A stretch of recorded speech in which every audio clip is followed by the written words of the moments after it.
और ये केशव प्रसाद मौर्य आपको नजर आ रहे हैं, कौशाम्बी के सिराथू सीट से चुनाव लड़ रहे हैं। वो डिप्टी सीएम है, बड़ी जिम्मेदारी उन्हें दी गई है। 7 बज गए हैं और सुबह सुबह पहले ईश्वर का आशीर्वाद, घर वालों से प्यार आशीर्वाद, और उसके बाद जिस तरह से कहा जाता है तमाम नेताओं के जरिए कि पहले मतदान और फिर जलपान। तो सुबह सुबह केशव प्रसाद मौर्य जो हैं वो यहां पर तैयार हो गए हैं, घर वालों को नमन करते हुए, भगवान को नमन करते हुए। हालांकि भगवान से क्या मांग रहे हैं वो तो वही जाने, लेकिन जनता क्या उन्हें इस बार आशीर्वाद की निगाहें हैं और आज उनकी किस्मत का फैसला ईवीएम में कैद हो जाएगा। तो 12 जिलों की 61 सीटों पर आज वोटिंग होनी है और कई सारे अहम जिले हैं। एक बार फिर हम आपको बता दें जहां पर आज सभी की निगाहें रहने वाली हैं। इन जिलों की बात कर ली जाए तो अमेठी यहां पर है। अमेठी के अलावा सुल्तानपुर, प्रतापगढ़, कौशाम्बी, चित्रकूट के अलावा बात की जाए तो बाराबंकी के अलावा गोंडा, बहराइच, श्रावस्ती। तो कुल मिलाकर कहें तो एक तरफ 6 मंत्रियों की किस्मत दांव पर है, तो वहीं कई और भी नेता हैं जिनकी प्रतिष्ठा दांव पर लगी हुई है।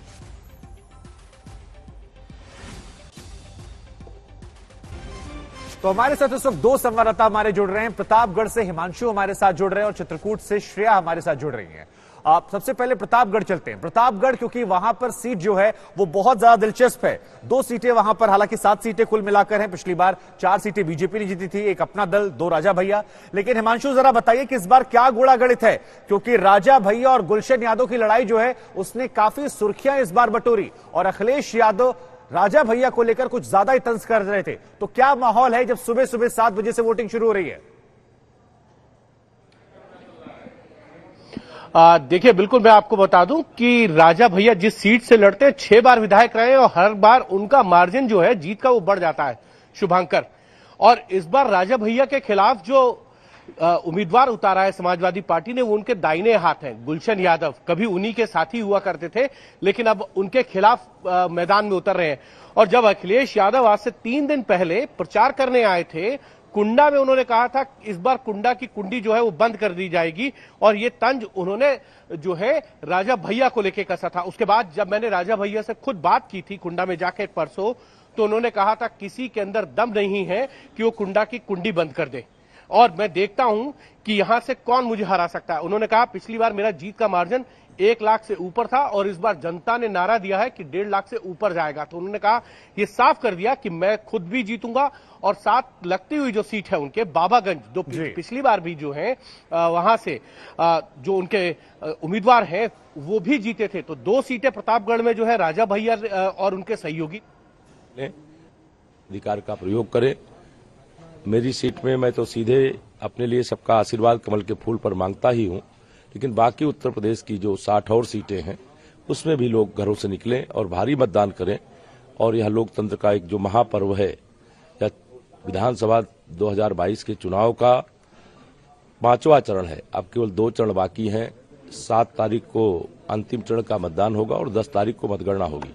और 10 तारीख को जनता के आशीर्वाद से जो अहंकार के आकाश में श्री अखिलेश यादव जी घूम रहे हैं, मेरा पूरा विश्वास है कि उनकी साइकिल पहले पश्चिम से उड़ती हुई सैफई गई थी और सैफई और जगह जगह से उड़ती हुई बंगाल की खाड़ी चली जाएगी। सर, मुख्यमंत्री ने पिछले दिनों अपने एक रैली में कहा था कि 10 तारीख के बाद सारे विपक्षी दल टिकट करा के बाहर चले जाएंगे देश के। वही बात अखिलेश यादव भी कह रहे हैं। श्री अखिलेश यादव की बातों पे आप विश्वास इसलिए न किया करिए कि 2014 में जो बातें उन्होंने कही वो सब खोदा पहाड़ निकली चूहिया साबित हुई।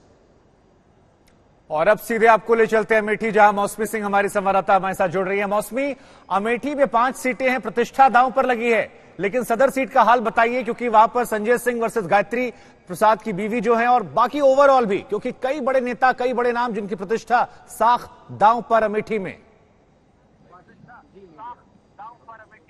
जी देखिए, आपको बता दें, चुनाव हो या ना हो, अमेठी हमेशा सुर्खियों में रही है। कहीं ना कहीं अमेठी के जरिए गांधी परिवार पर भाजपा ने निशाना साधा है, और यही वजह है कि 2017 हो 19 हो, यहाँ पे बीजेपी का वर्चस्व लगातार बढ़ता गया है। डॉक्टर संजय सिंह जो कि लगभग 30 साल बाद चुनाव लड़े, वो हमारे साथ आज तक पे जुड़ रहे हैं।